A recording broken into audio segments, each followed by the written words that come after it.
Woody Wachangandugo! Which, of course, if you aren't familiar with the native tongue of the world of Planegea, you wouldn't know that I just said salutations to my stalwart storytellers and to the fans of the stories they tell.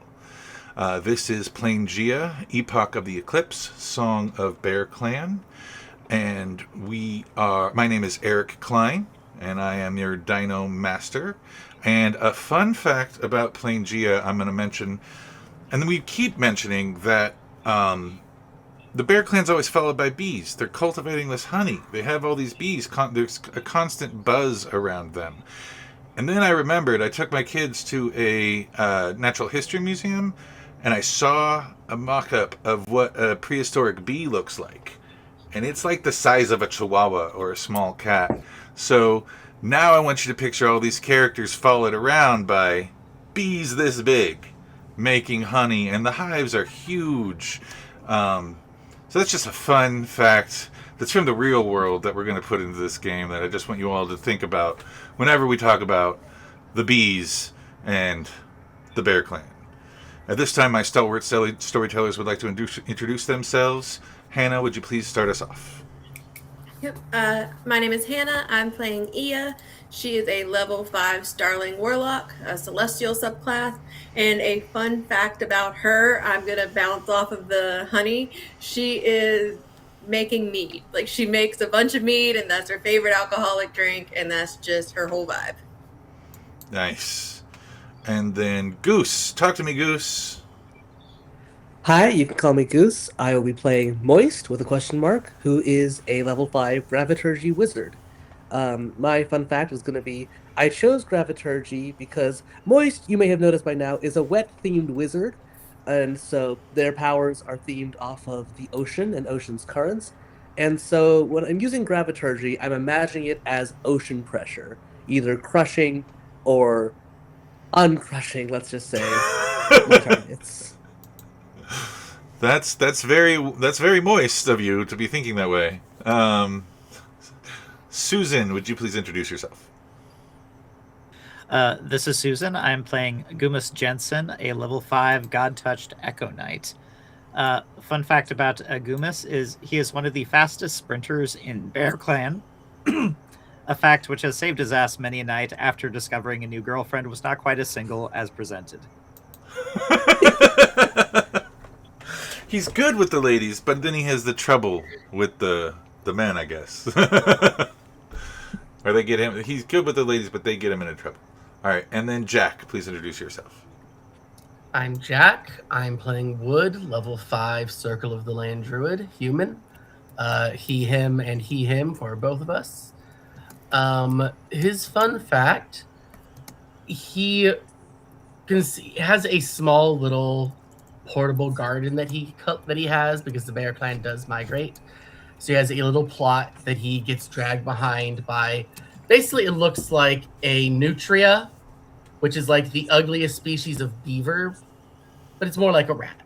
So he has a large nutria that carries this garden of very spicy peppers, and he has consistently won every hot pepper eating contest in the tribe.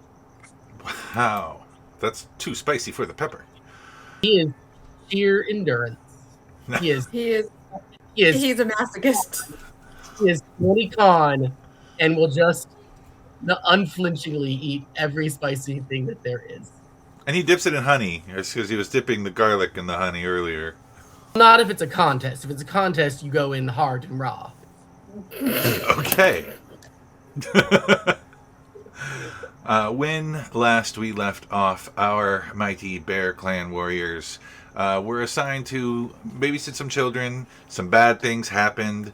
A evil undead giant bear god got resurrected, and in order to combat this bear god, it was advised that our party go into their own bear god, who killed this guy originally back in the day before people existed.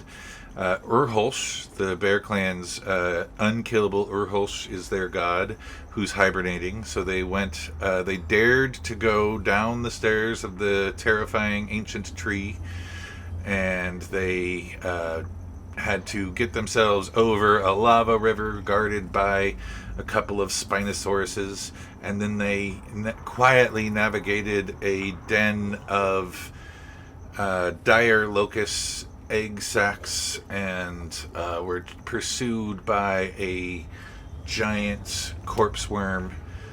And in the middle of that, Moist had a new familiar that was a baby stick that helped him out and saved him at the end, and got snapped by the corpse worm as they escaped through a dark, dark tunnel. And that's where we are now. We are now in the tunnel. The corpse worm can't get through, and you guys can hear a sort of wave-like rumbling at the end of coming from the direction you're headed down this dark cave, with the light being provided by Ia herself, being a Starling. She's always glowing. And you head further down this dark, dark cave, hearing the distant rumbling sounds. How do all of your characters feel about that? Well, Gummas kind of turns towards everyone, shrugs his shoulders. You want me to go first? I'm gonna stick toward the middle so we can all see. Moist is still in mourning over the loss of the stick. So you're like, oh, sure, yes, that sounds okay. Poor where am I? Gummas gives him a quick hug. If you need to stay behind, we understand. I will be in the back for sure because I am small and sad, but I will come with because you probably need me. Most likely, yes. Wood is going through his head of all the list of things that could go wrong if you get stuck in a hole. Bodies he's found upside down in tight little crevices as a snake he's been exploring. He's just like, yeah, this is fine. I'll be fine. Can't speak for the rest of you, but we got this. Love the vote of confidence. Love it. Absolutely love it, Wood. It's great. And as you get deeper and deeper, you notice these low-pitched rumbles that come and go in a wave-like fashion. They're getting louder and louder as you approach an opening. And you also do hear more buzzing that you would recognize as bee buzzing. But it's a lot more prevalent, and like the multitude. It's not like one hive. It's like a master hive of hives. It's like the central location for all the bees. And you enter eventually as the sounds, these rumbles, these keep getting louder and louder, these rumbles. It's a low pitched, but it's louder. And it starts to vibrate. You feel it, the reverberations in your chest as you get closer to the opening of a much larger chamber. And you come into a hollow, which is a deep cave set inside this rocky granite rocket surface. And there's a threshold where you see inside this hollow. It's a great hollow space that's inside, like a giant cavity or chamber. And you see that there's a great stone feasting table set up for time immemorial, and dozens of hives of honeybees and their endless honey song. And you feel a sense of you realize that you must be getting closer to Urholsh's. Must be his Urholsh's hollow, and you feel that it bestows a deep sense of well-being that you are, Bear Clan, a deep well-being of bold recklessness and almost invincibility. and his cave descends deep into the the ground. It's not planet Earth. Um, and there's many curiosities of his long life hidden within the recesses that pass beyond the threshold.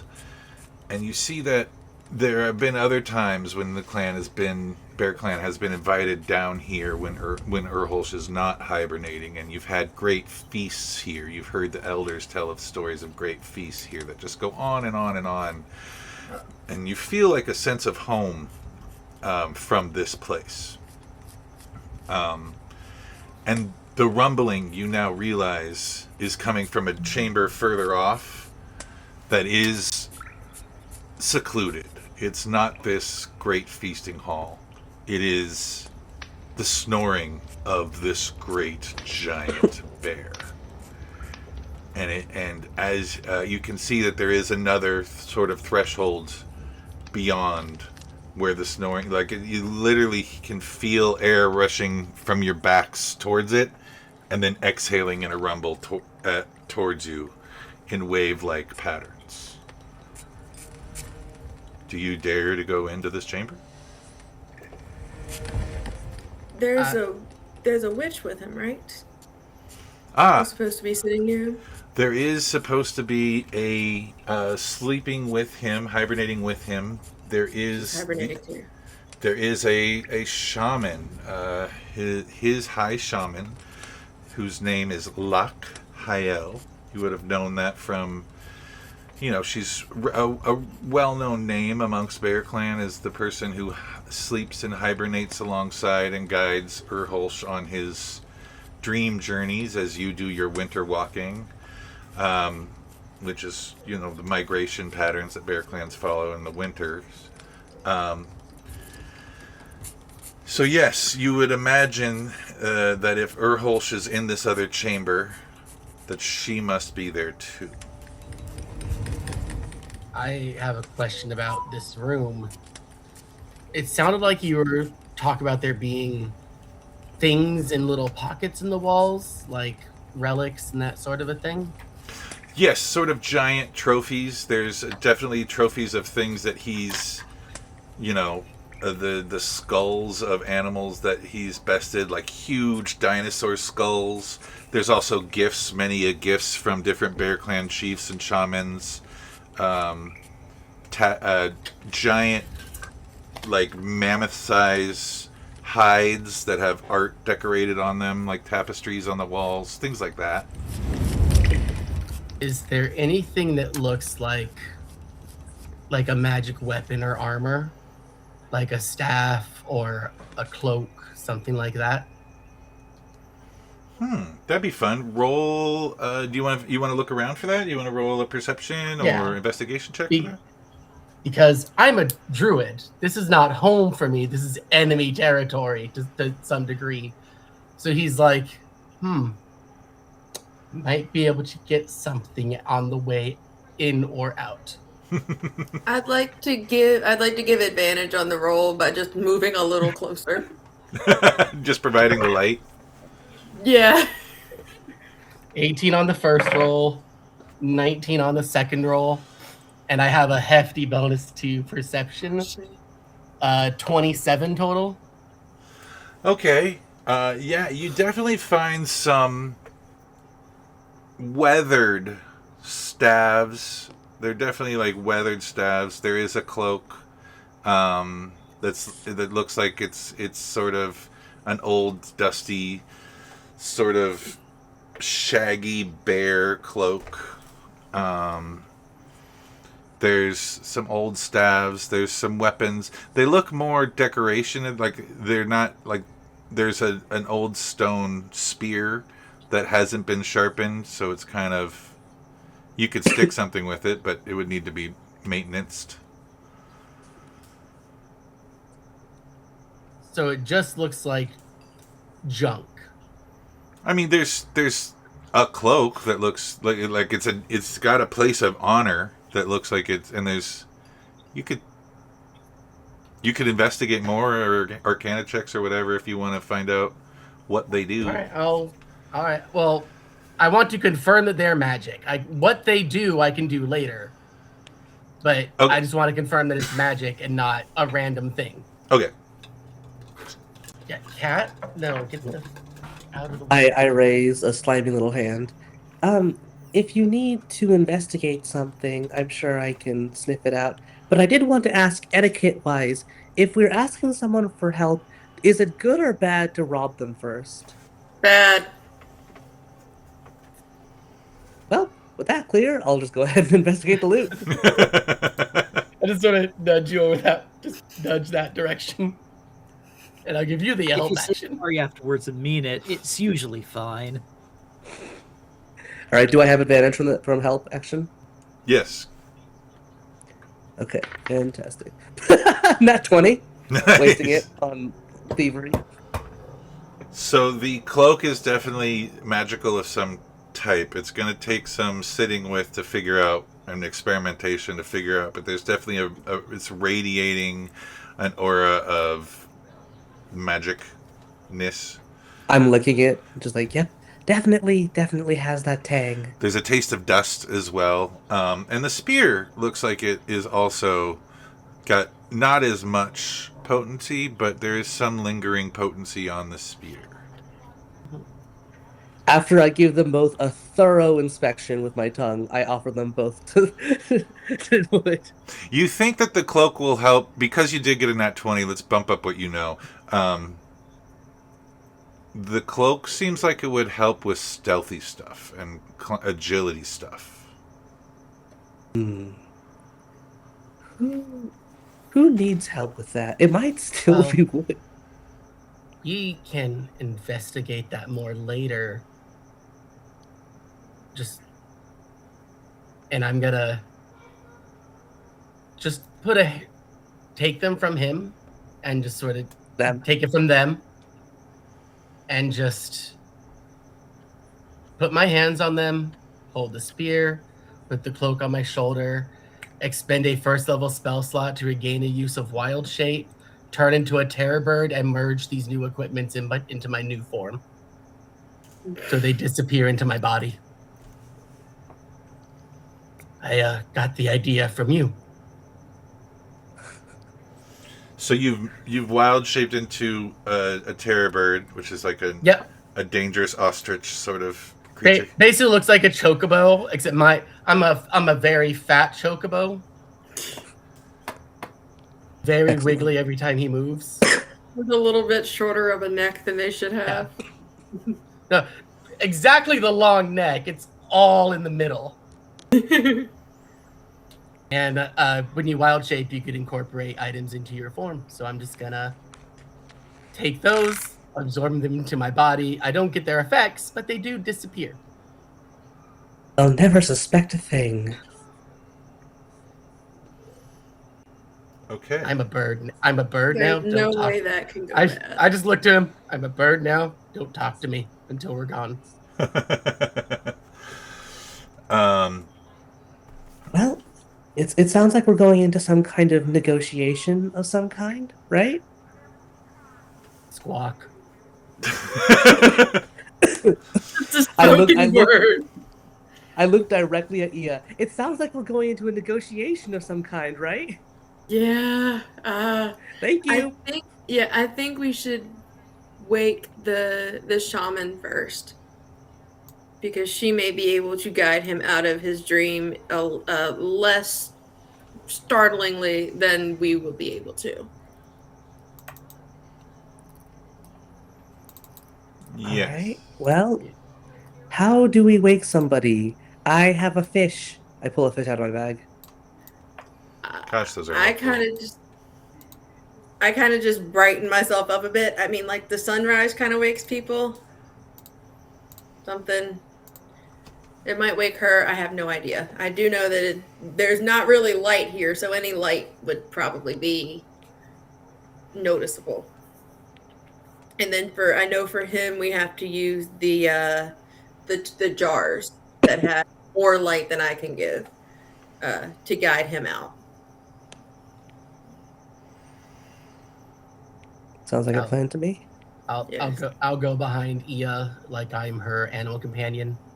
and then just loudly squawk. So you see that That was a much improved squawk. at the sound of that squawk, you notice that the entrance to the other chamber has some skins that when the inhales are happening, kind of come in, and when the snoring happens, kind of flutter in the wind. You do hear a rustling after the squawk, and you all hear in your minds, "Who enters the hollow of Urholsh, the Unkillable?" And in this voice, I want you to imagine a feminine version of Shel Silverstein. Do you all know the Shel Silverstein recordings? Anyone? No? No? Okay. No, but I know the stories. They're kind of creepy and weird, so I'm thinking like creepy old lady. Yes, it's an old, raspy voice. You can hear decades of life in that voice, wisdom coming off in that voice. It's raspy, it commands respect. It's a commanding presence, but it's in your head. It's all in your head. Do we get the vibe that do we get the vibe that we respond mentally or respond aloud? How do you respond? I think Ia would speak aloud. I think she said, "We are of Bear Clan. Shardak is risen. We seek Urholsh to aid us." You smell of Bear Clan. Come closer, children. Come closer, my cubs. She'll move closer. Okay. Yeah, we'll follow. So, as you go past these skins, you sort of turn around the corner, and the snoring hasn't really stopped. You did notice that there was like a kind of, when you made the squawk, there was a kind of a rustling of the snore. But you see a chamber that is ginormous. It's a larger chamber than you would expect. It's not quite as large as the one you were just in, with the table and all the hall and stuff. That's meant for entertaining. This is still quite a large chamber, and you see a mountain of a furry beast. And you roll a perception check. You come around the corner and roll a perception check. All of us, or Yeah. Anyway, as you round the corner, you're invited to roll. I invite you to roll a perception check. I'm blinding myself. I have a 3. I got a 21. What did Gummas get? 13. And Wood, did you have a 5? I have a 25. Oh, 25. Okay. And he is thinking as birdie thoughts as he can. He's just thinking like, sunlight would be nice. This place is dark. When are we gonna go? He really does Wood really think he's gonna get anything over on the shaman? He's hoping. I'm gonna say roll a deception check with disadvantage. Does me existing give advantage to like Shadow or just like pet him on the head? Are you petting him on the head? I'll pet him. Okay, that'll even out the roll. So This might be. Oh, okay. I'll just take the smaller of my 2 dice. I have a big one and a little one. I usually use the little one. I have a 17 minus 1 for 16. God. So, you with your 25 perception and Moist with his 21 perception. The other two, they don't see what the source of the voice. They only see this mountain of fur. And you barely can tell, like, you can't see the head. It's literally, I want to say, like 40 feet tall mountain of fur. 4 minis. Mountain of fur.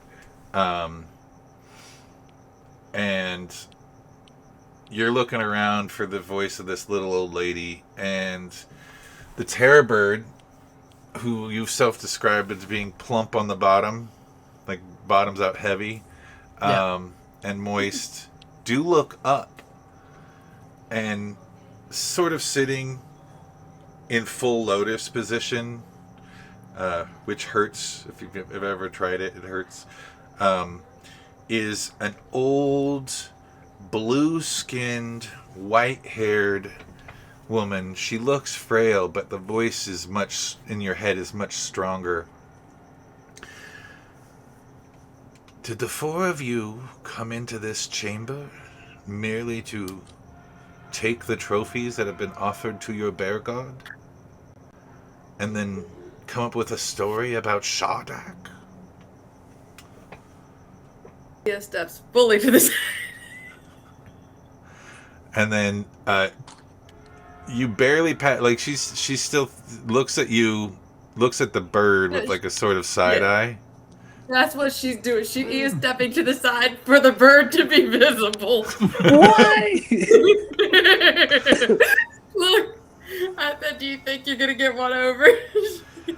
He hoped. Little cub. Little cubs. Surely you have a good reason to be here other than to prank your bear gods with taking his trinkets.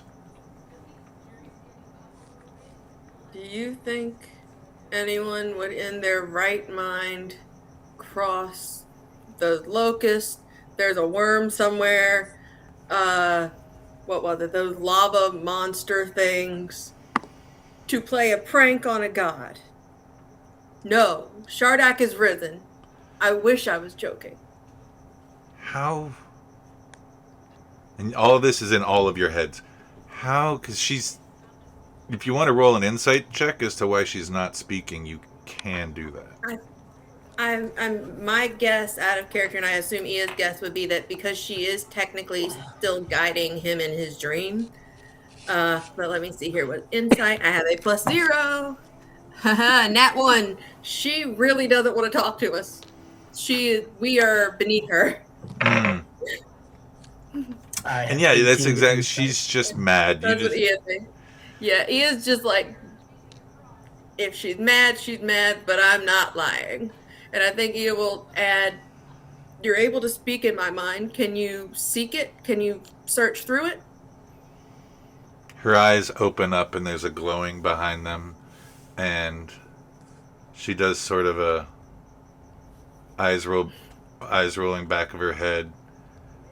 And then she lets out a gasp. You speak the truth. Oh, wow, that was easy. Yeah, I'm too dumb to lie, so. So why have you come here? Is We this can't not the fight. kind of time that you pray to God for direct intervention? So you wish to wake the great Urholsh to defeat his brother again?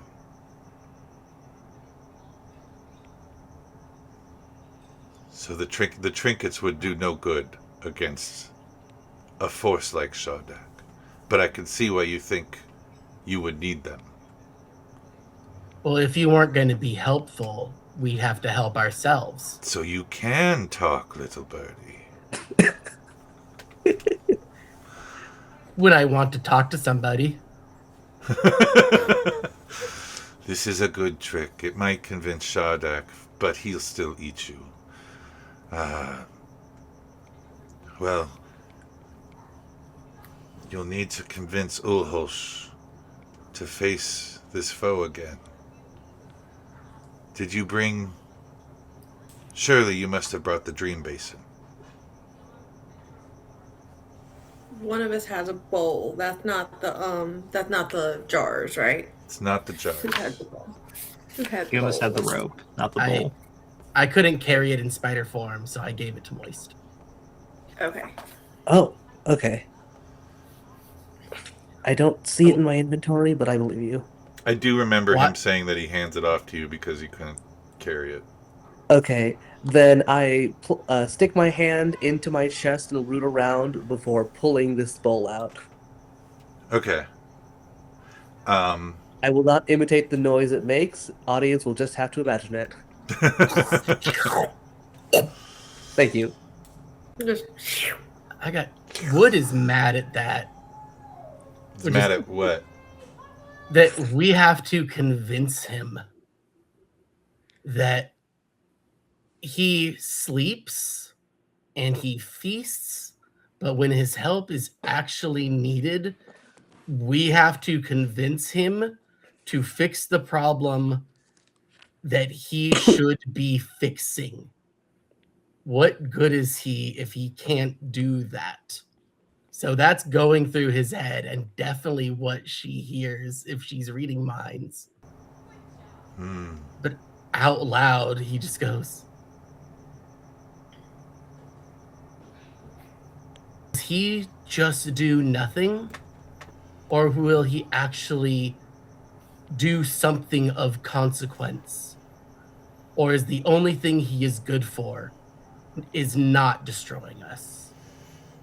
If the only reason to pray for him is to avoid his fury, it just seems like he's Urholsh. He's Shardak with a fur coat. You see, she gets mad at that. Good. Ungrateful god leech. You who usurp the god's power. Urholsh And might do good with it. Urholsh might be unkillable by any of you mortals. But Shardak is something that even Urholsh fears. Imagine how scared the rest of us are then. Shardak is not killable by us either. Come, we shall journey together, and we shall awaken him for this task. Come up here, and she bids you to climb up to her. She will. And as you climb, everyone give me a acrobatics or athletics check. Oh no. I have a climb speed. Does that help? It will. If you have a climb speed, you don't do- need it. I'm gonna do How tall is acrobatics. this? I have a +2. I got a 10. I kind He's of have to. slippery. I don't have hands anymore.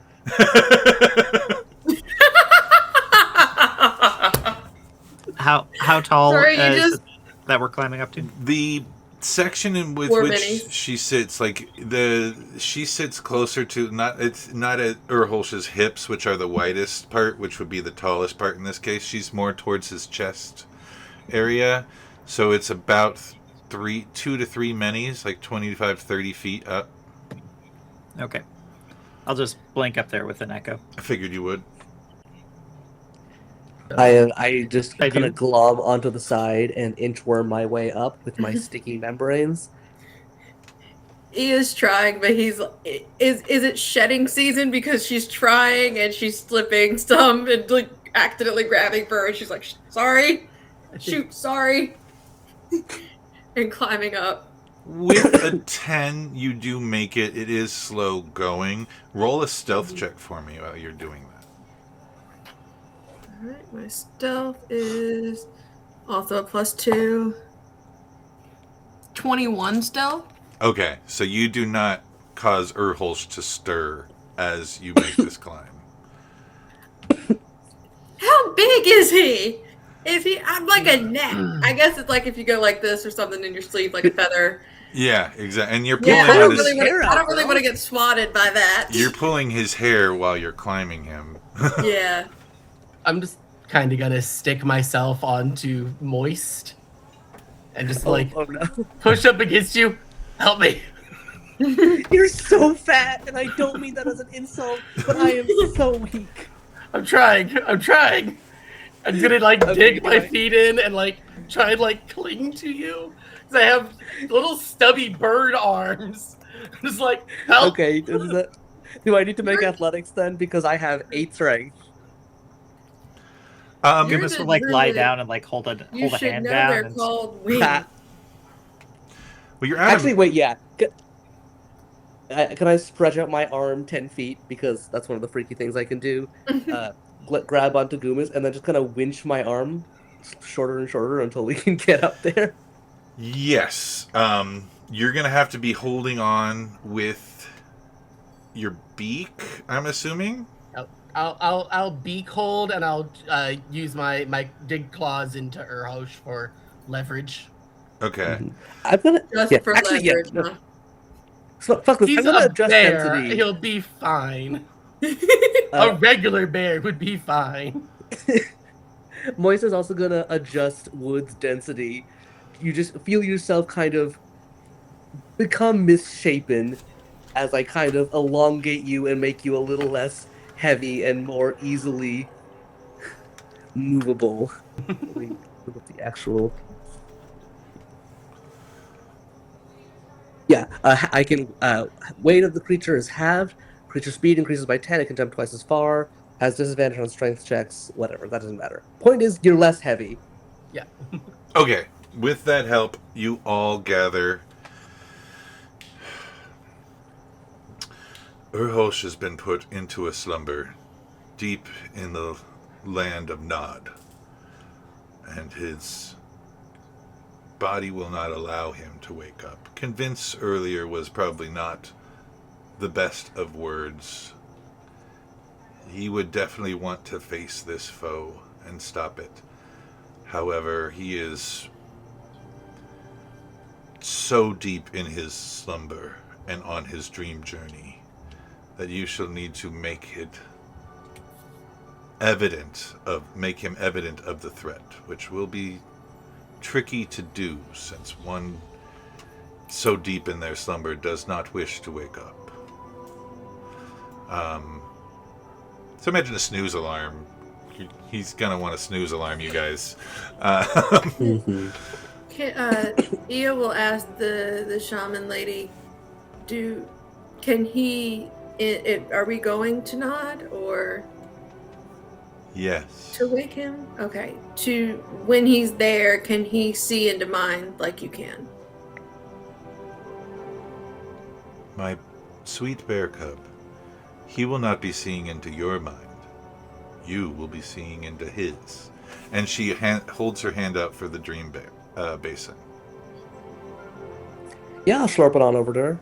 Okay. She first takes a towel and dries it off.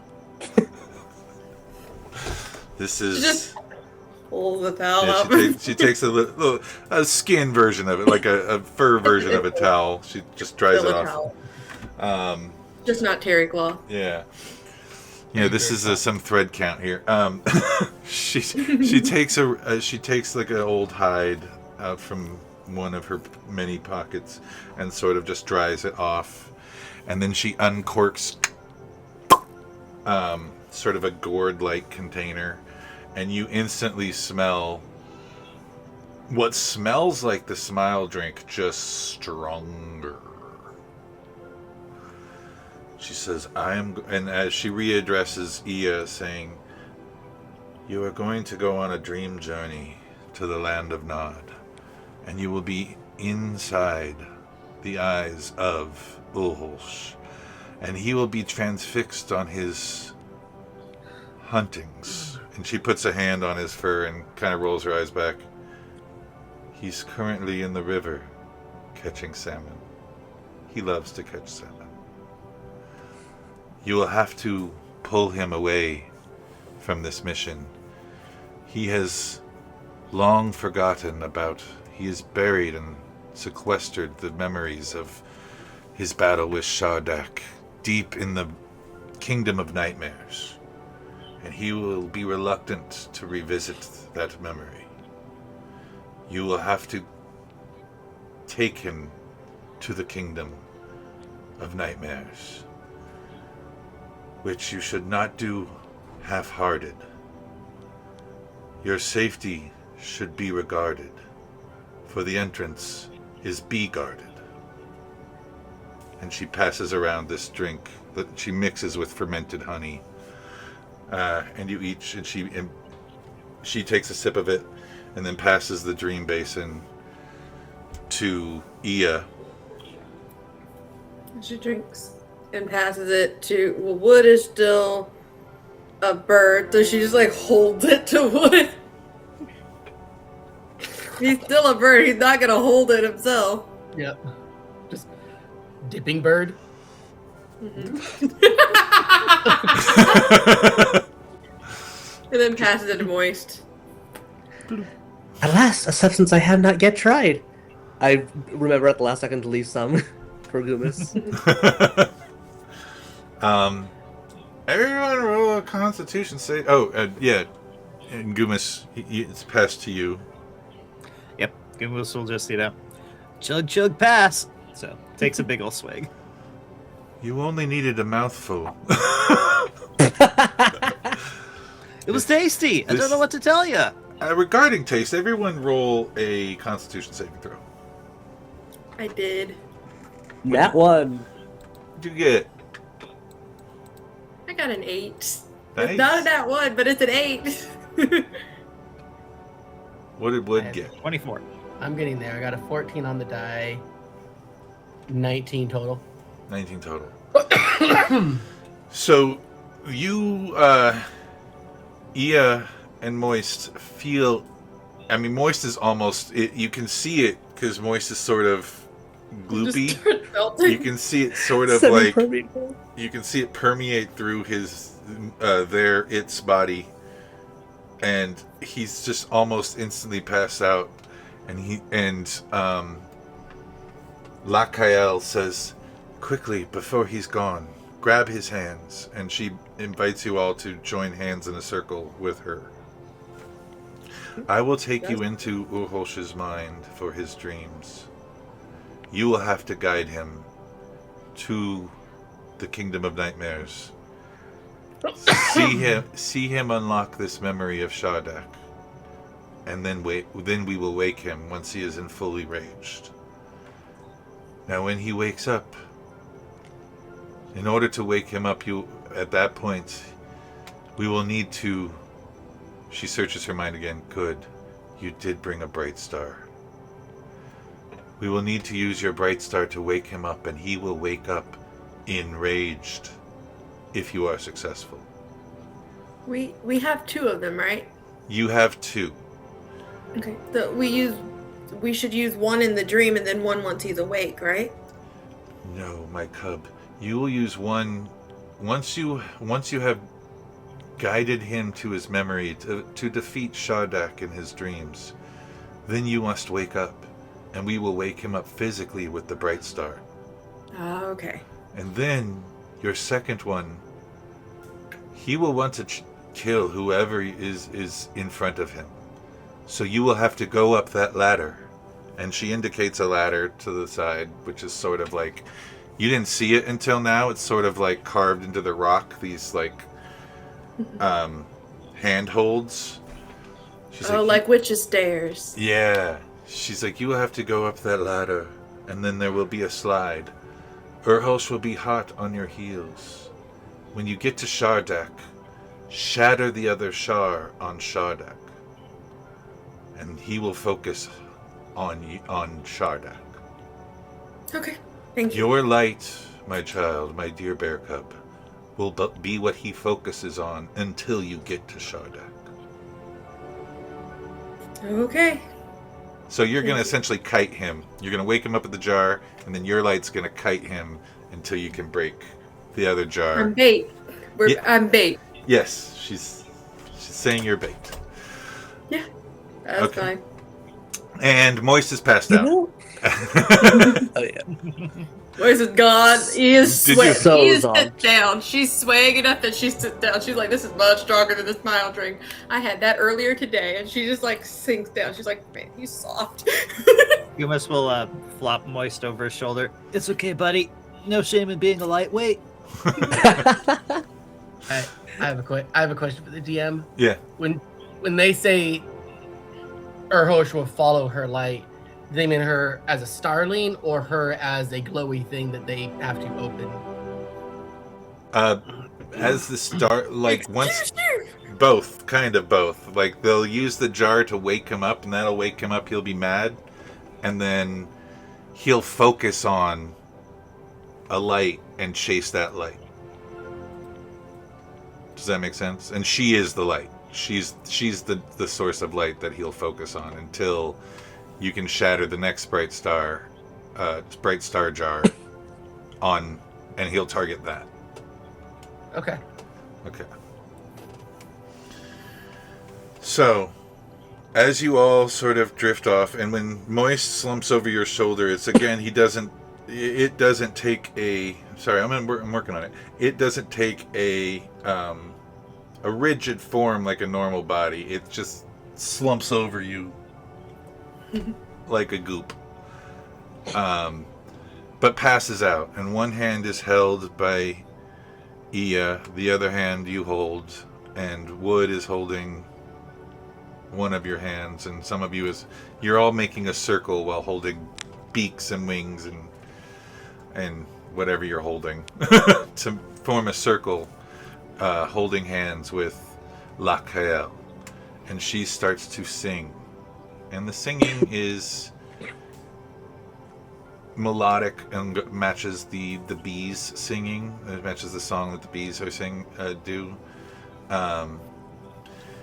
And you open your eyes, and you are not awake, but you are in the land of Nod. Ooh. And you can see that it is, this is sort of a non-real, non-corporeal space. You don't feel a ground, you don't feel gravity, you don't feel weight. You do feel like you are in a place. You do feel like you are seeing through eyes that aren't your own. You have a much more elevated point of view of what looks like a sort of smaller version of the Great Valley, the Killbrother Vale and the Great Valley that's between the Bear Clans, and there's the river. But when you look up, the lighting, it's bright. It's not like golden hour. It's not like blue hour. It's like right at sunset, so where it's not super bright, but it's not dark yet.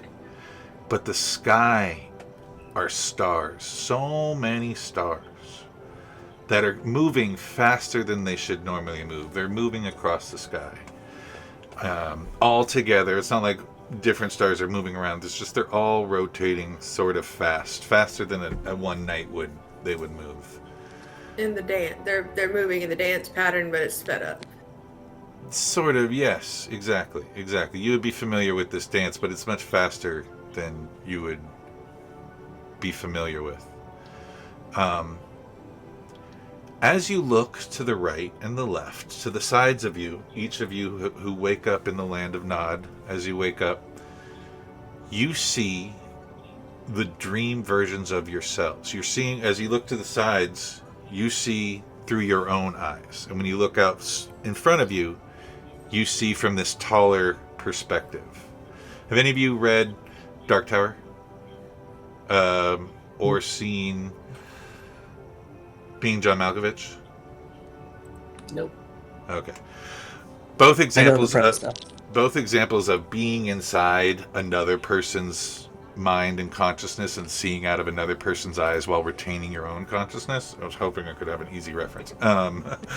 So when you turn, you actually do see, like when you look at Gummas, I imagine you're seeing Gummas's dream self, which is probably I don't want to put a thought in your head, but I imagine you're your Echo Knight version of yourself in your dream.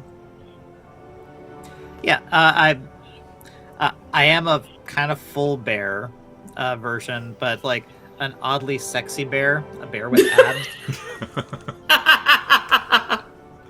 Nice. That's the dream version of Gummas. What's the dream version of Moist? That is interesting.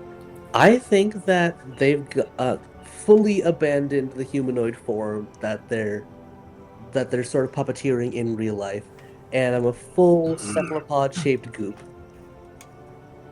Nice. What's the dream version of Ia? I think I'm not trying to just fully abandon like the humanoid form, but I do think that her dream version, she's just a star.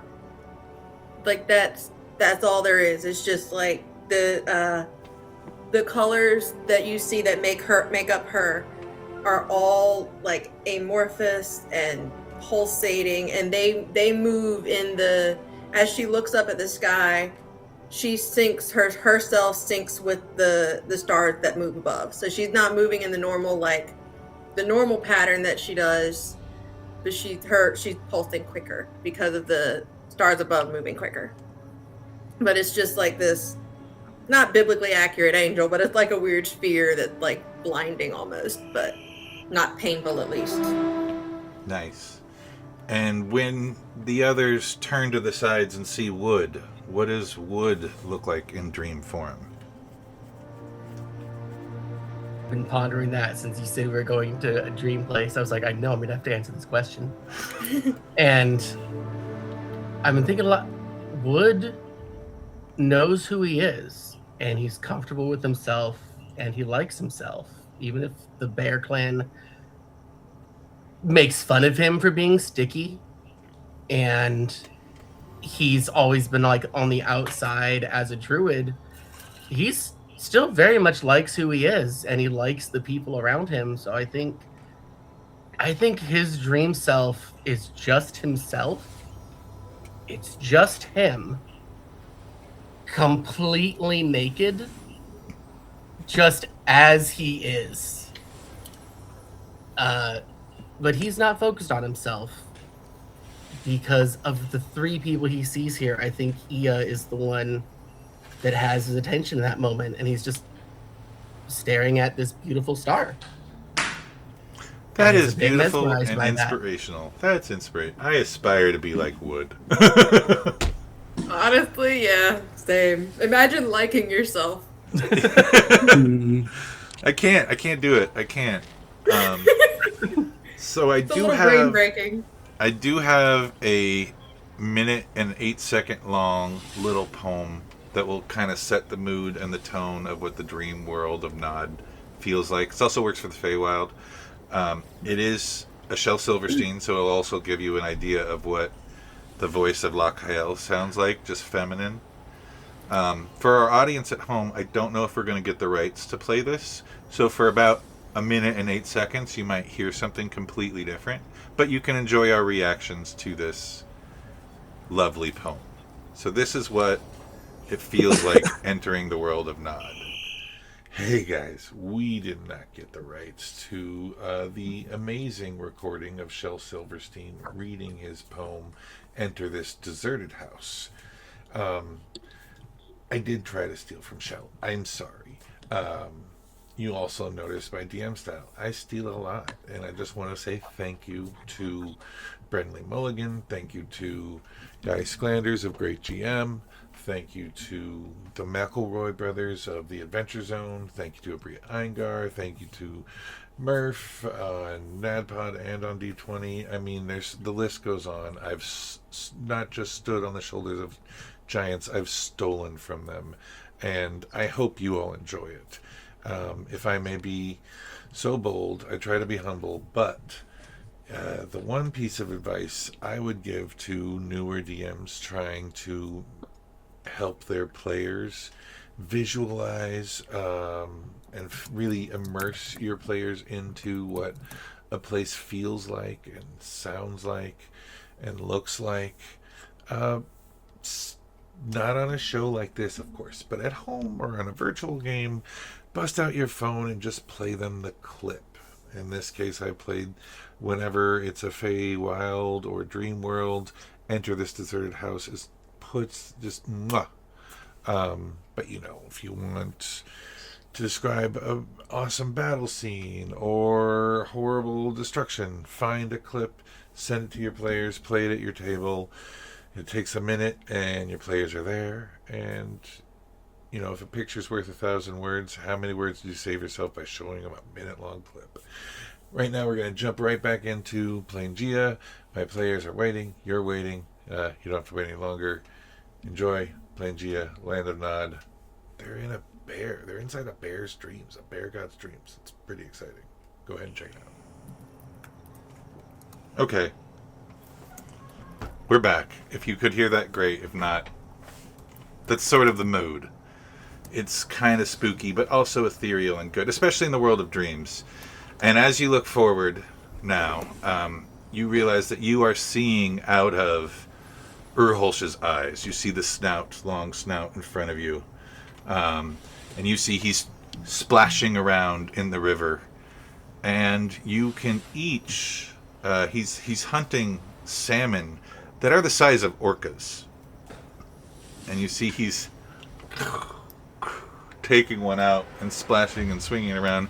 And there's scores and scores, many of just smaller bears parading around him. And he's taking these salmon, he's gulping them, and he's throwing them back to the other bears that are following him. And you guys can individually, we rolled initiative. Moist, you got a 20. You can control Urholsh right now. You get to control his body as you reach forward, and you sort of step into the pilot seat of Urholsh. And when you do that, you get a bold feeling of invincibility and empowerment, and you all get to use the stat sheet I just dropped in the Discord. That's crazy.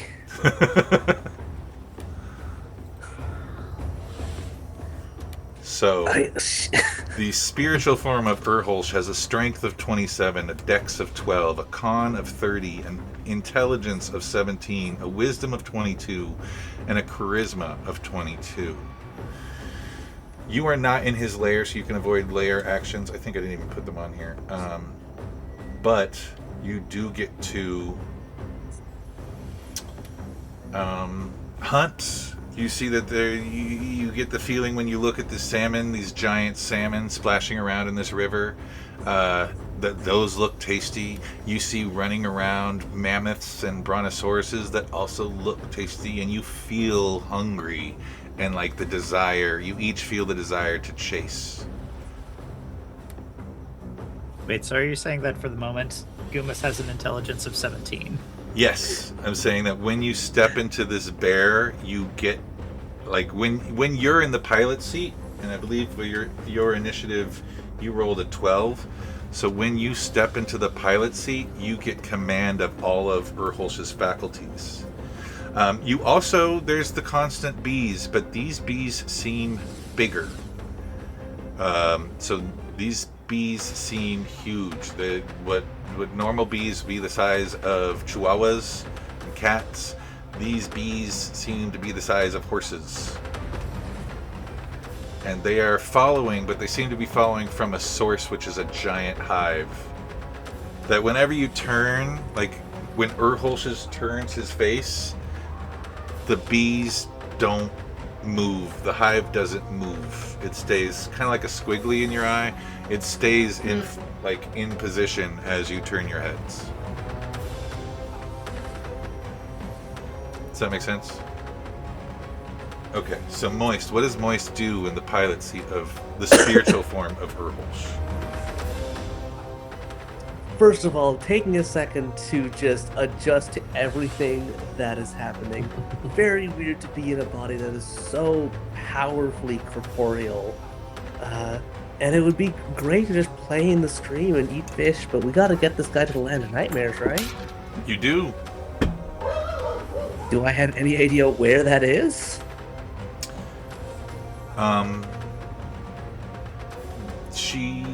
Lakael did give you a little bit of a rhyming hint.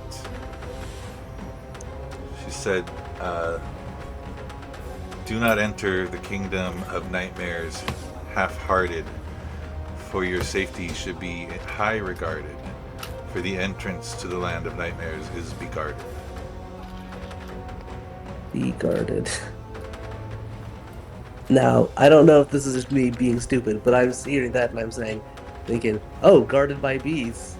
What, can I try and start snuffling into the hive? Sure, what do you do? Just, I guess, stick my giant nose in there, see if there's any nightmares. Okay, as you approach the hive, you notice more of these bees come out to kind of keep Urholsh out of it. sort of like pushing Well, you. that seems rude. Aren't they supposed to be? Aren't they supposed to work with us, guys? They begin to start popping out and getting in the way as you head closer and closer to the hive. Well, I hope this isn't a mistake, but can I use life's weight? Urholsh creates a magical Urholsh field of creates a crushing magical weight field. in a 20-foot radiance, 80-foot high cylinder, centered on a point that Urholsh can see within 120 feet. Creatures in that area must make a DC 25 strength saving throw, taking 5d10 bludgeoning damage and 5d10 radiant damage, and falling prone on a failure, taking half as much on a success. What are you targeting with life's weight? All the bees. Like, tabletop. Am I crazy here? This is the right direction, right?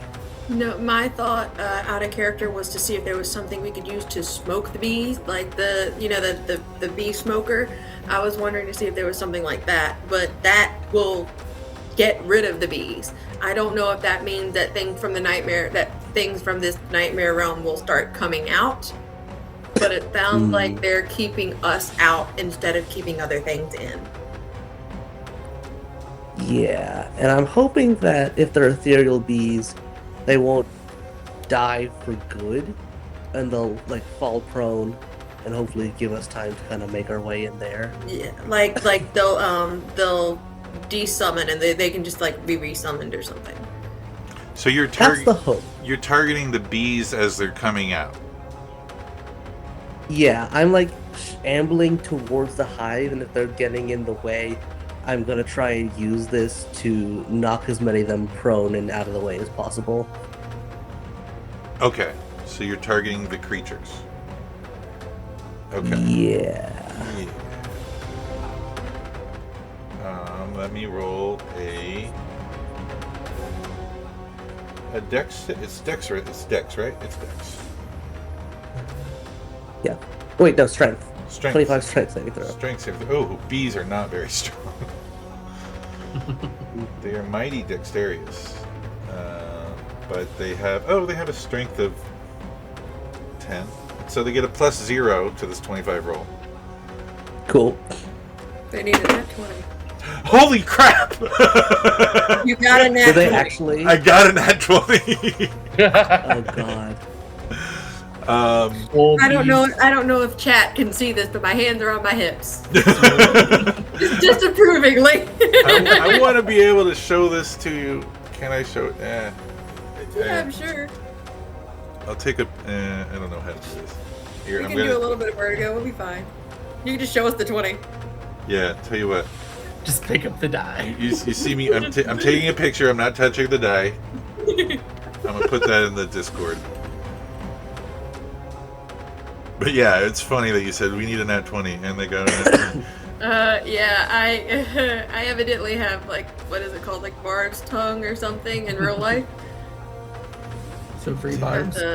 That's a flaw in Changeling the Dreaming, I think. Okay. That's sick. Still, they get a +0 to this, but I feel like a nat 20 does help them in some way. They're not going to take. They'll take 3/4 of that damage. Do they still fall prone? Because that's what I'm most concerned about. Oh, that's a. You know what? Let's see. A 20-foot radius. That's a 40-foot circle. 80-foot high. So you're definitely going to catch a lot of them.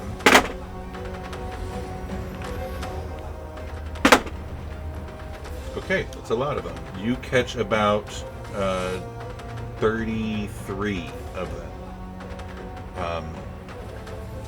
So with an 80-foot high cylinder that's got a 40-foot diameter, yeah, you catch 33. Sounds good. But even if taking half damage of that, they are. Let me just double check their hit points.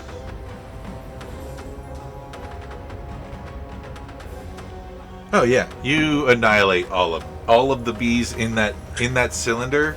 So you're sort of right in front of the hive itself. All the bees that were floating around, there was like 33 bees in front of that cylinder. They all just dropped to the ground.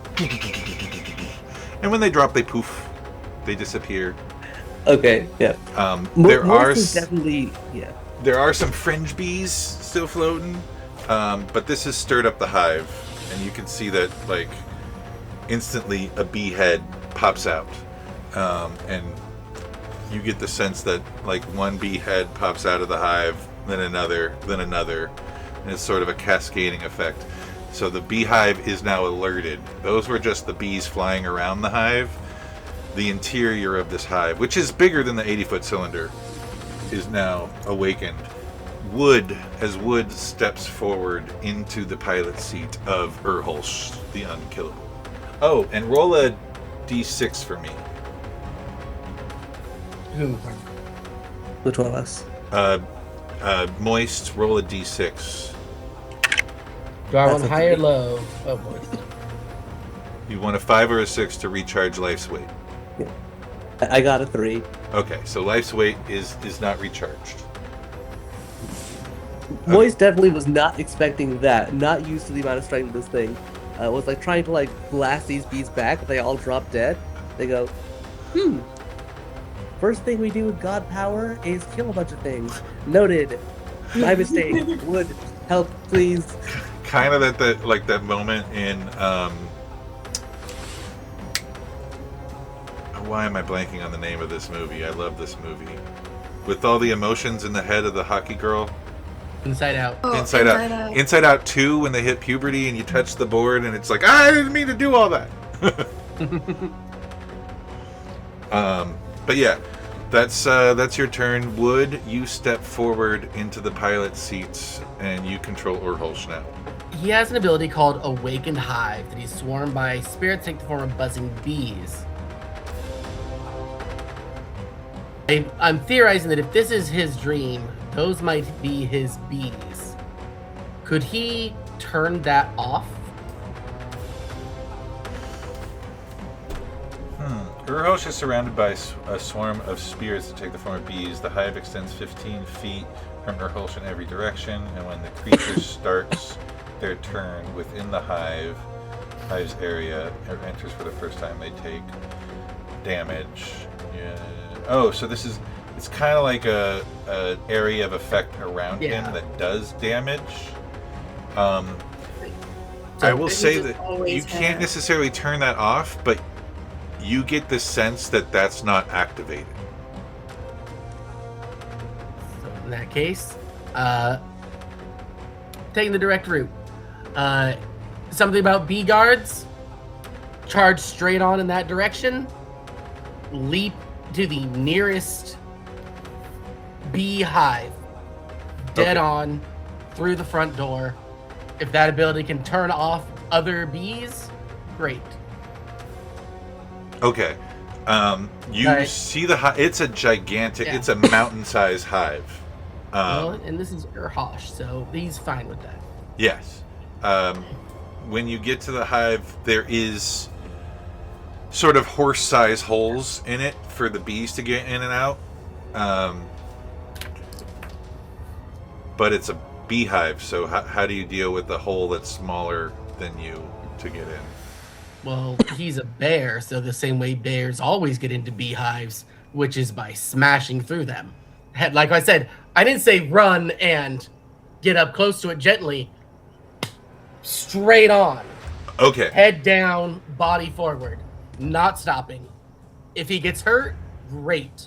Okay, you can do a full-on multi-attack action Okay. on the beehive. You can do the claws, which get plus 15, and the bite. Urholsh uses... Gets to use Overflow or Absorb Life, then he makes 2 claw attacks and 1 bite attack. Replace any of these with Conjure Weapon. Conjure Weapon is a ranged attack. Don't give a shit about that. 2 claw attacks, 1 bite, and Overflow. Overflow, choose the creature, don't care about that, or Absorb Life, choose the creature, unless I can target the hive. Yes, you can. I'll let you target I'll let you target the hive with definitely the other things, and then you can target the creatures in the hive with overflow. So Okay. that the claw and the bite attack the hive directly. So in that case, we'll activate the awakened hive so that can deal damage to things near him automatically. Excuse me. Okay, Claws. so let's see the attack rolls with plus 15 to hit. I'm pretty sure you're Yep. going to do.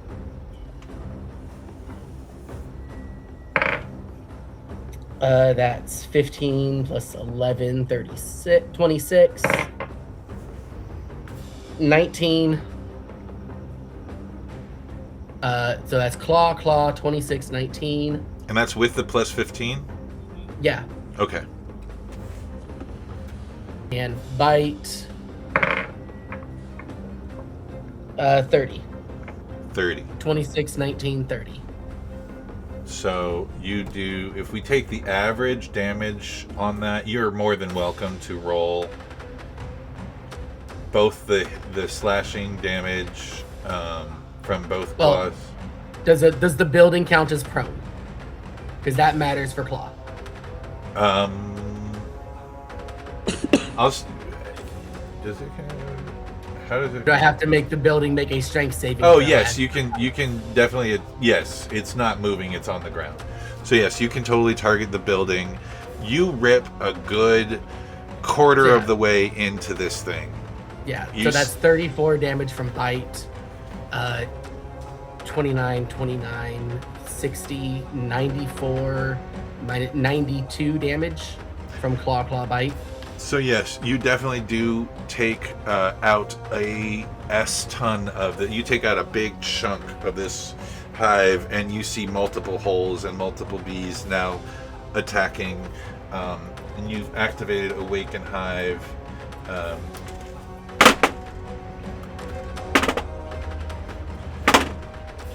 Holy crap!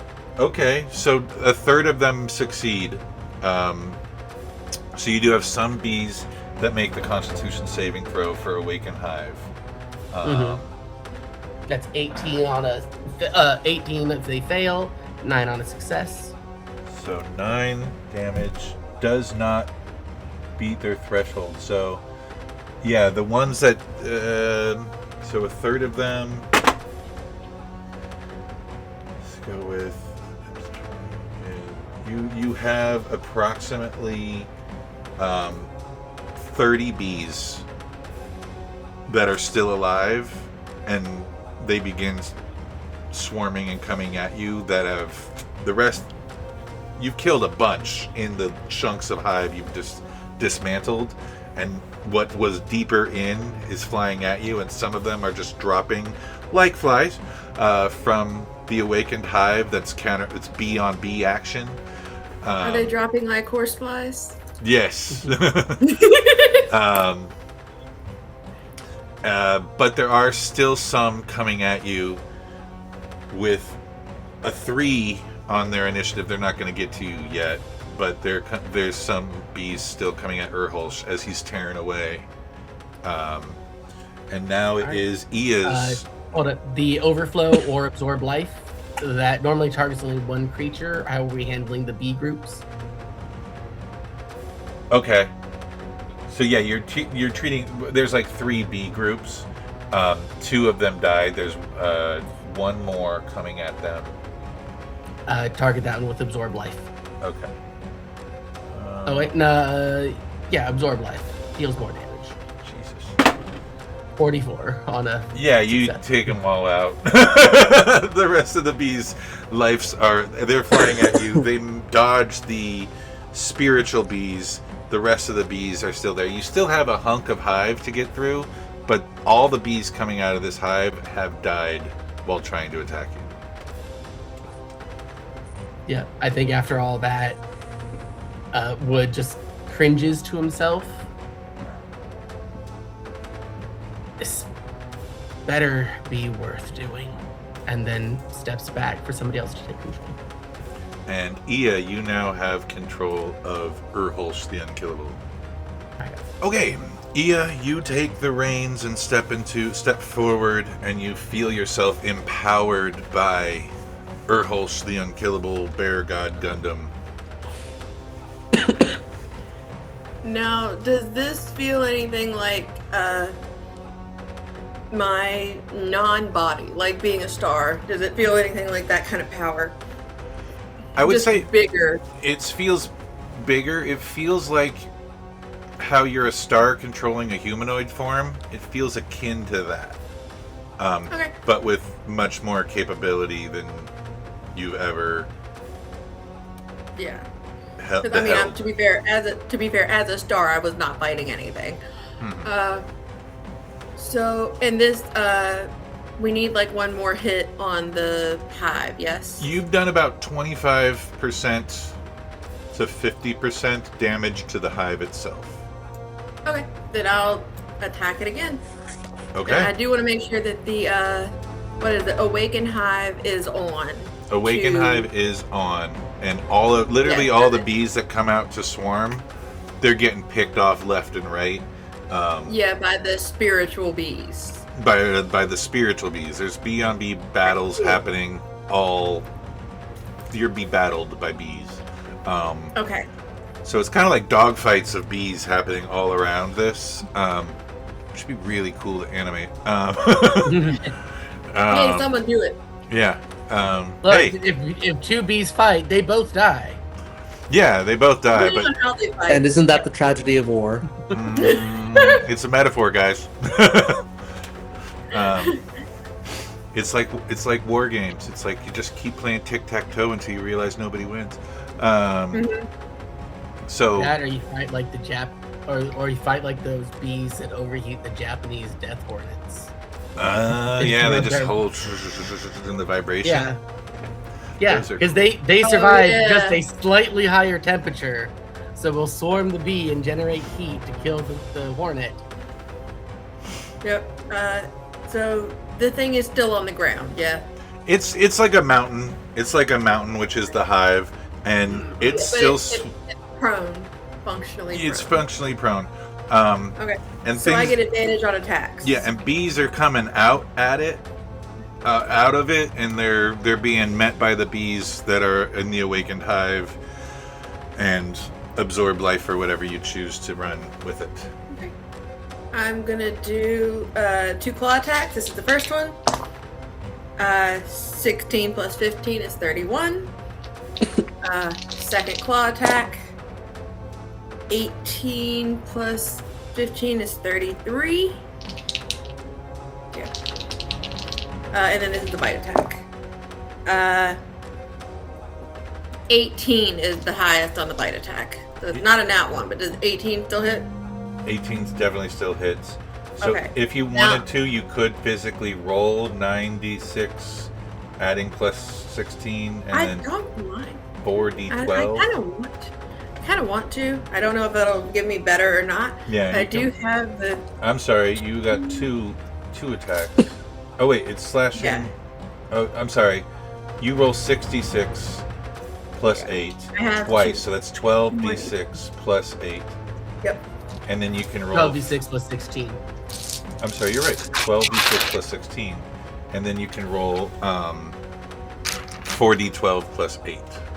Okay. I'm gonna move these. Hang on. If you want to physically, I'm we don't sorry. get to roll that many dice that often. No, not often, and I want to. Okay.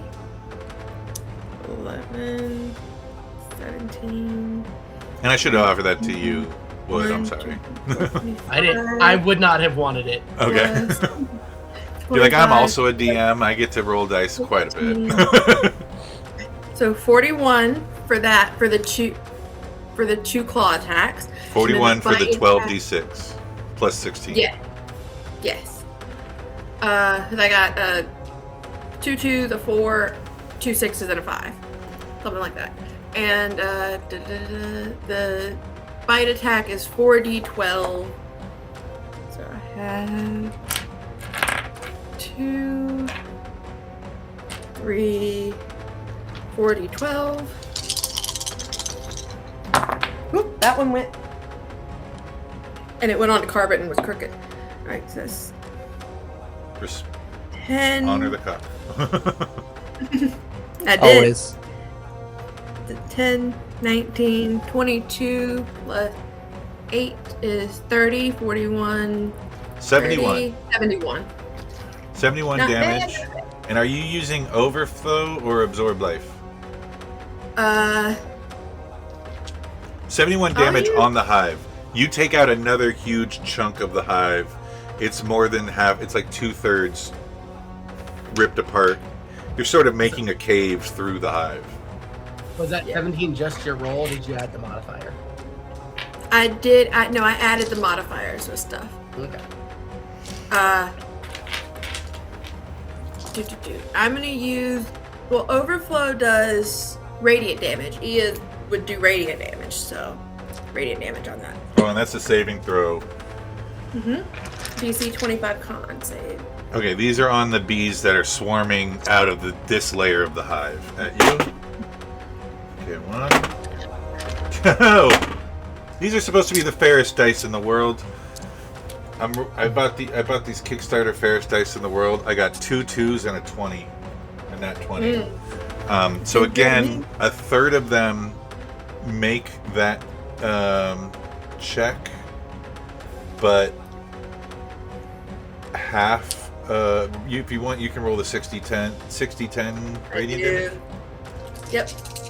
Here's 3, 8, 11, 12, 13, 16. 16 was 60-10? Oh, sorry. Yeah, well, 16 out of 3. 16, 17, 20, 24. 24. So the third of them that survived the overflow, the third of them that succeeded have 1 hit point left.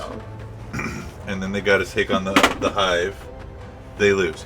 So again, you're just devouring this hive. Bees are coming out at you. Some are dropping right away, and some are dropping a little bit later. And it tastes like honey, and it tastes so good. Oh yeah. The bear is making sound. Like the bear is just like rumbling and whatever as she's fucking tearing into this thing. As she's freaking tearing into this thing. Don't worry, we'll add the roars later. Yeah, yeah. No, look, I said it immediately after. You could just cut it and fix it. Yes. Hopefully. Next we do have. Does that conclude your turn? Yes, I believe so. Okay. And now it's Gummas's. Back. There is about a third of this bear, the hive left. It is literally, your paws are covered in thick honey. It's just like Winnie the Pooh status, honey all over your mouth, your paws. But you do feel more power in your body than ever as you activate and take the controls of this unkillable bear god digging into a hive. And like, again, it's hundreds of bees coming out of the hive and they're instantly getting killed. It's not the physical power that's throwing Gummas the most. It's the instant jump of like 12 wisdom and 11 intelligence just all at once. Gummas is having a straight existential crisis right now. As he is, experiencing just like knowledge and shame and forgiveness, like all in the same instant. Like cringing at his past self, but also accepting it, acknowledging it, absorbing it. Does Gummas take a moment to reflect on his own life in this moment and realize how many wives he has and things like that? Or is that out of his head? I think he is wise enough with a 22 wisdom to omit that from his instant recall. Like it's just a selective self-edit of certain parts of his past. Stay on target. Yeah. Stay on target. So he finds inner peace. And so he then looks at the hive that is falling apart. And he doesn't know exactly what's going on right now, but he knows about exercise. And so he is going to reach into the hive and with a plus 22 athletics, just do like a chest press to try and just rip it apart. Nice. Go ahead and roll the athletics. All right. You're gonna have a +8 to this. And I'll say he's wait athletic. Oh, you're right. +22. Sorry. Skills athletic. I see that now. 20. Yes, you have a +22 to this. Well, I rolled an 18 +22. That's 40. I was gonna say you need a 35. So you definitely do. Just both claws stuck into it and pull with your mighty bear strength and shatter, just completely split in twain the mountain of beehive. And again, the awakened hive is just taking care of the extemporaneous bees that are coming out of this at you. But as soon as that moment breaks apart, the sky instantly darkens. You no longer see the stars. There's just one far off, eclipsed source of light in the sky that's creating wicked long shadows, and you feel your health drain from about 396 hit points. You're down to about 100. And you are making a dexterity saving throw. You are actually making yourself a constitution saving throw. Me as Gummas? No. As Urholsh is making a constitution saving throw. You instantly feel fear and panic. The sky is darkened. You feel pain all over Urholsh's body. Like alarms are going off that he's constantly being stung, and there's open wounds on his body, and something is clawing at his back. And you turn and you do see Shardak, a giant bear, and you notice you're on top of a mountain, and this bear that's bigger than you and darker in color and just raging out of its eyes is biting into Urholsh and swiping at him. And you feel this attack immediately. He is not doing well. And you're going to need to roll 2 constitution saving throws. Two saves? 2 constitution saving throws for the 2 different things. And the DC for that is 30. I'm sorry. No, it's 20. I'm sorry. It is 25. Oh, much more reasonable. The dice gods love me. Rolled a 15 and a 19. Both of those with +17. Nice. So you're going to take half of the damage on this.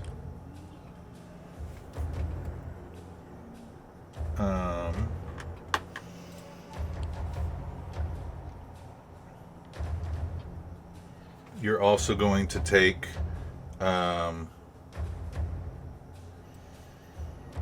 36 plus 34.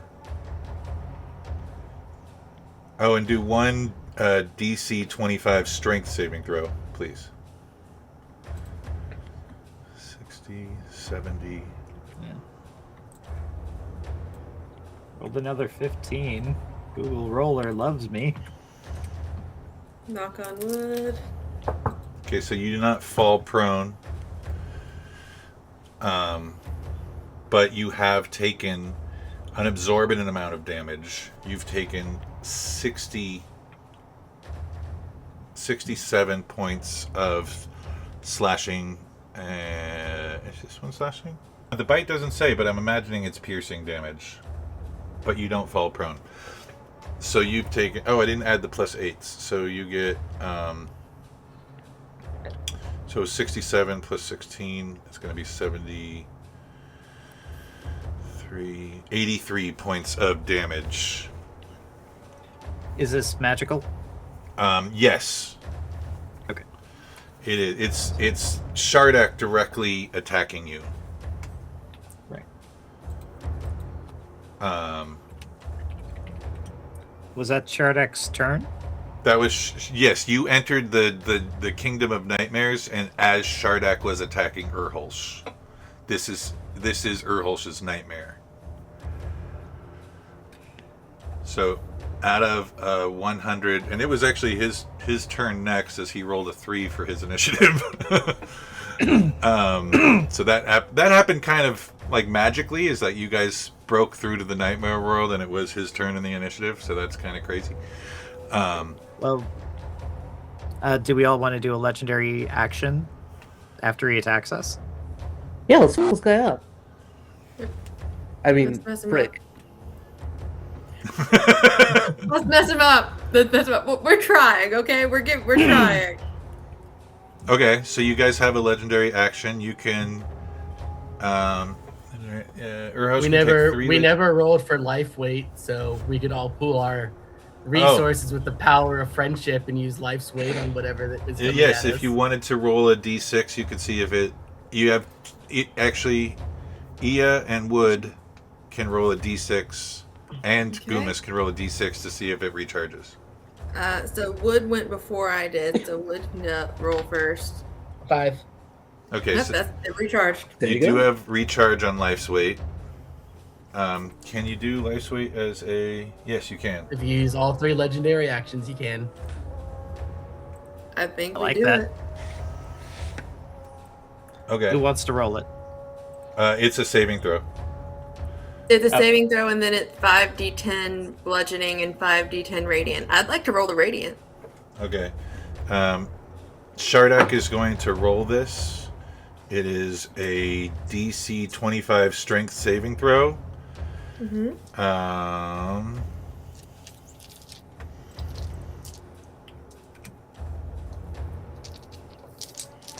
Dex Someone else 10. roll the bludgeoning.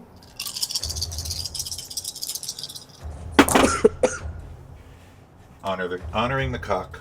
Uh, Okay. 19 plus 8. I'm sorry, 19 plus 9 is a 28. So he does make the strength saving throw. He takes half as much bludgeoning damage and half as much radiant. Rolled a 25. 15. I got a 21. And then So 10 radiant. And 12, then- 12 bludgeoning. Yep. 10 plus 12 is 22. Okay.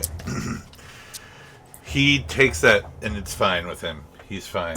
And he's literally kind of on top of you, on top of your back, gnawing his claws in. And if you guys want, you can roll a collective perception check. With our own perception, or No, his perception. Whichever's Because- higher. If you have higher than plus 13, by all Oh. means, go for it. No. I didn't do too hot. 24. 24 with the plus 13? Mm-hmm. Yeah, of course. I'm sorry. You notice that you are on a cliff, and that there are sharp, pointy pine trees beneath you. Is there a veil beneath us? I'm sorry, what? Is there a veil beneath us? There's not We're a. on a cliff. Is there a big, like... There's a Veil. forest beneath you that's filled Okay. with these trees. Okay. Does that conclude your turn, Mr. Gummas? It does. Moist. Oh wait. That was his attack. He attacked you. You used the legendary resistance. I'm sorry, it wasn't even your. You were already done. Moist. Your turn to take command. You have 23. Yeah. I believe you have. What was it?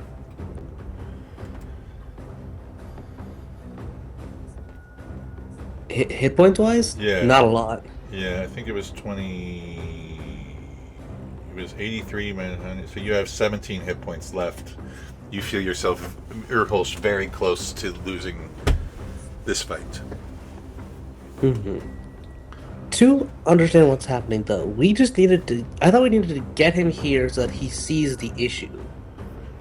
I feel like he's experiencing the issue quite strongly right now. Yes, you need to get him not scared of this battle by beating. That's a harder issue. Yes. If he's too frightened to do this fight, he beat him once, apparently. You know, that's what the legend says, is he beat Shardak once, but in the Kingdom of Nightmares, this is the situation of his nightmares, is that Shardak is doing what he's doing now. Jeez, okay. Trying to see. Sorry, I'm reading Unbound Life to see if anything happens that we can do to heal ourselves. I think that would heal us, and I think we need that pretty badly right When now. Urholsh's spiritual form triggers, his body becomes wreathed in crackling life energy, and the plant life in his hollow undergoes explosive growth. The ground in Urholsh's hollow becomes difficult terrain for all other creatures, and all creatures of Urholsh's choice must make a DC 25 strength saving throw or be restrained by grappling vines, provided they are on the ground. A restrained creature can be freed if it or another creature takes an action to make a DC 21 strength save check and succeeds. The vines can also be attacked and destroyed.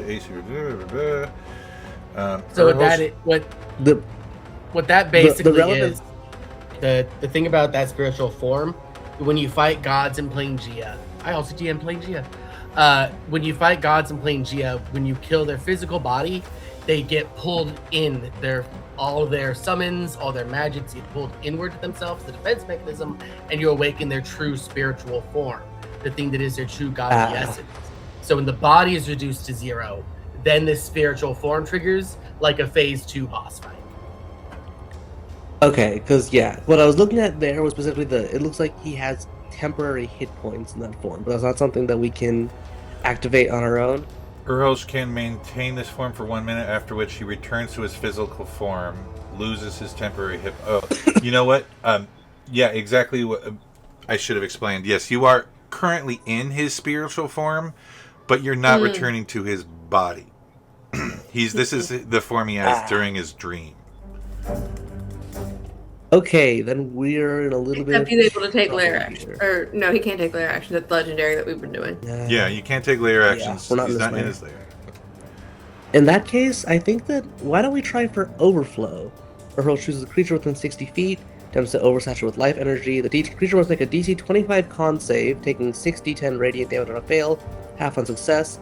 And a creature that fails their saving throw by 5 or more is incapacitated until the end of their next turn. Okay. The less turns this Really guy good. has, the better. That sounds really good. Constitution saving throw. It's a DC 25. Shardak adds sorry? Yeah, I mean, Moist definitely doesn't know how these abilities work, so they're trying to overload this thing with life energy, so they're just thinking about the most life-bringing things they can, which to them is home-cooked meals.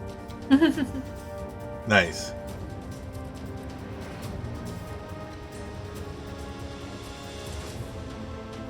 Okay, he didn't fail it by 5 or more. He got a 4 on the dice plus 18 is 22. I'll take a fail. It's a fail, so he'll take half of 60-10. Oh, wait. Will he take the full thing? Because he failed? Half as much on a success. Oh, you're right. He takes the full. You're right. I'm sorry. You're right. He's just not incapacitated. You're right. He's just not incapacitated. He didn't fail by 5 or more. Yeah. I'm pulling out my big bag of dice for 6d10. Somehow I didn't think I'd be rolling 6d10 today. It's a surprise. Heck yeah. I told you I had surprises planned for you. Right? It's fun. I had to dump out my dice tray for space. Yeah. Okay. That is 10, 20, 26 points of damage. Significantly worse than if I just taken the average. That's a shame. But still fun. Only 7. Only by 7. So the radiant damage, you see that when this home cooked meal, the essence of a home cooked meal hits him, it definitely does. It causes pause, but it doesn't remove his pause. He's still very much on the attack. And then You could have had all this if you weren't just evil. all right, and then you can make your two claw attacks and a bite attack. Oh, sick. So Urholsh uses Overflow or Absorb Life. Then he makes 2 claw attacks and a bite attack. Alright, first claw attack is a 26 to hit. That 26 does hit.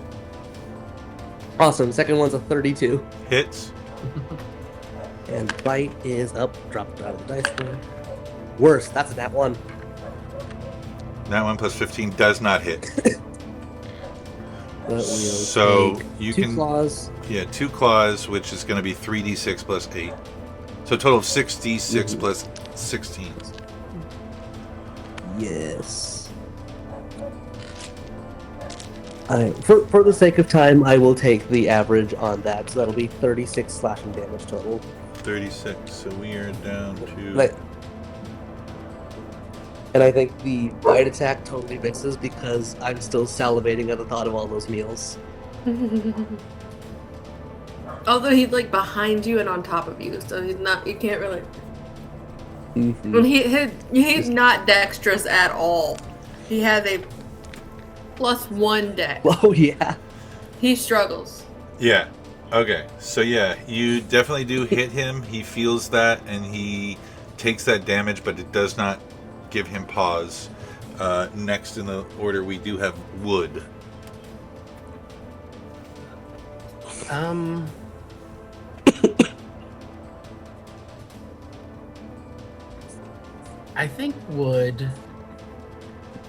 don't think Wood wants to take a combat turn as Urholsh. I think Wood tries to draw Urhosh's attention inwards and just go, "You overgrown, idiotic coward. The only thing you're good for is fighting. And if you can't do that, you're useless.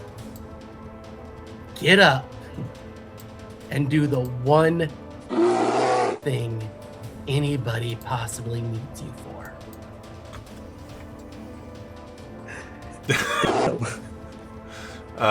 Criticizing, self-doubt, internal monologue. Just trying to motivate through self-hate. Okay, motivate Which, through self-hate. as you know, always This is- works.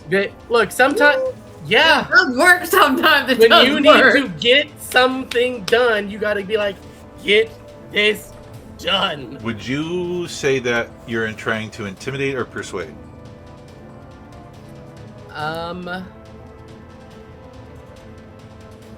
Intimidate. Okay. He's Roll intimidating an himself. intimidation check. I'm wondering if I should give you advantage or disadvantage or just be a flat roll, because it does both. I'll call it a flat roll. Roll an intimidation check. Who's that?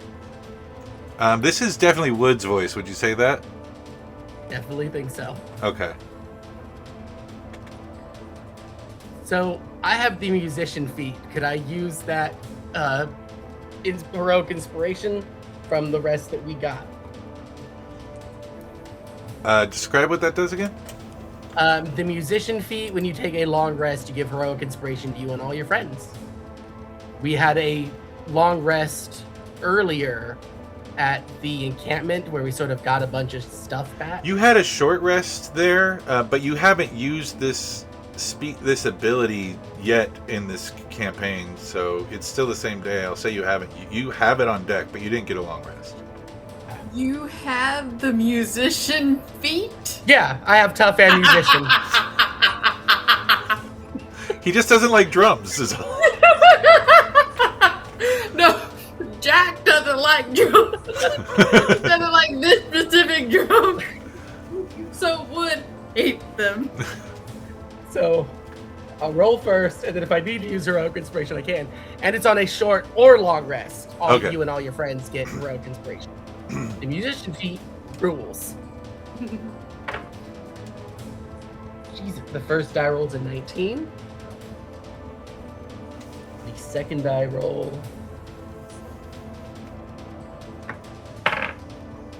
17. Okay. Charisma's a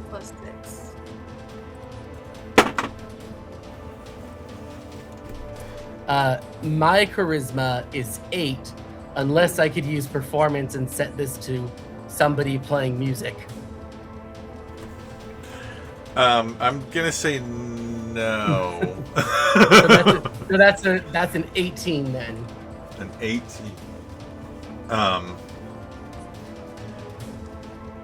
What would this be? Would this be wisdom?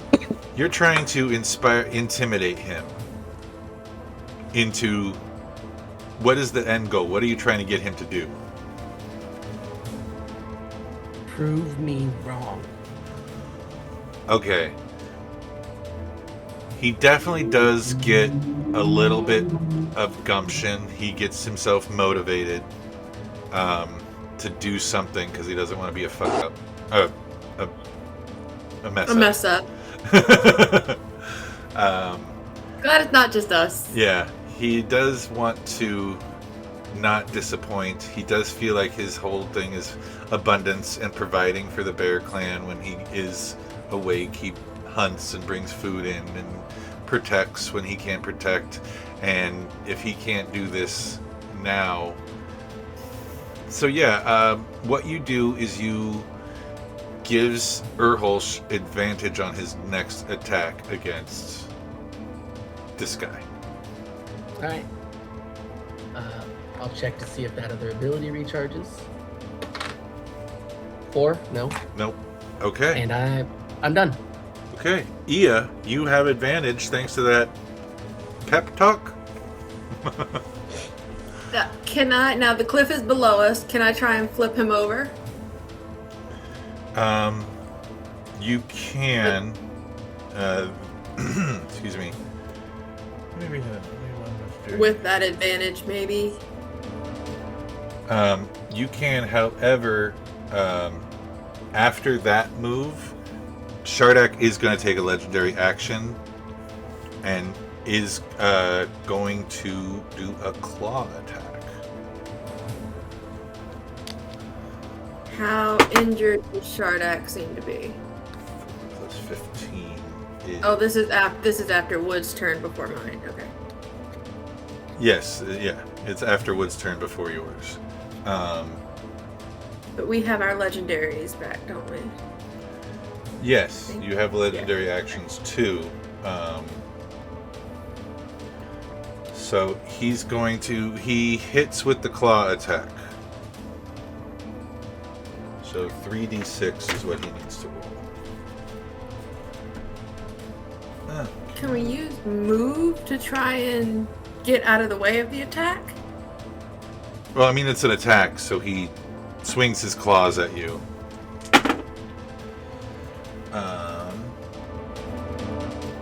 14 damage. We have 3 hit points.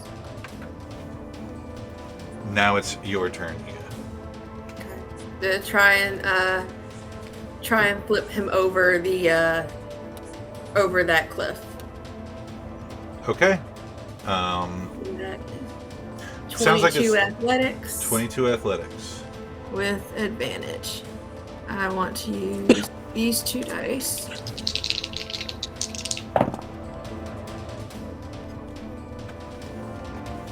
30, 22 plus 13 is 35. 35. And I get to see if that thing recharges 5, it recharges.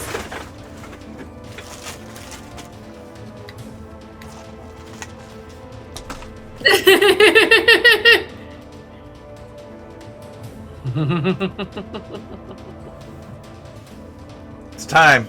It's time. He's got to roll a strength saving throw. 35, you said? Mm-hmm. 14 on the dice. Okay, you get him 14. I would add the 22, right? Is that what this is? I don't know. He seemed to have a different score for something else than what Urholsh had that you said. If he's resisting with athletics, you would add the 22 to the dice. Yes. So. Plus, this is just a saving throw. No, I believe it's going to be it's a grappling contest. Like you're definitely trying to, from the bottom position, scoop him and throw him off of this cliff. Yeah. So yeah, it's going to be 14 plus 22. That's going to be. That's one above. That's 36. Ah, so close. I rolled a 13 on the die. So for those of you who don't use D&D 2024, Heroic Inspiration can re-roll any die, not just yours. Can I do that? So are you saying you want me to reroll? You rolled a 14? Yeah, I'd like you to reroll. Maybe someone else can make me reroll. 15. Well, Darn! And someone else forced me to reroll? Okay. I don't know if that would work or not. So very close. He's on the edge. You have kind of rolled into a position where you are both teetering on this cliff. And it goes to Gummas. All right, you big nasty dream bear. I am self-actualized, and you know what I realized? When you're falling, you always wake up before you hit the ground. So let's go. Just take him over, and also just like follow up with the bear. Okay, so you're doing a 20.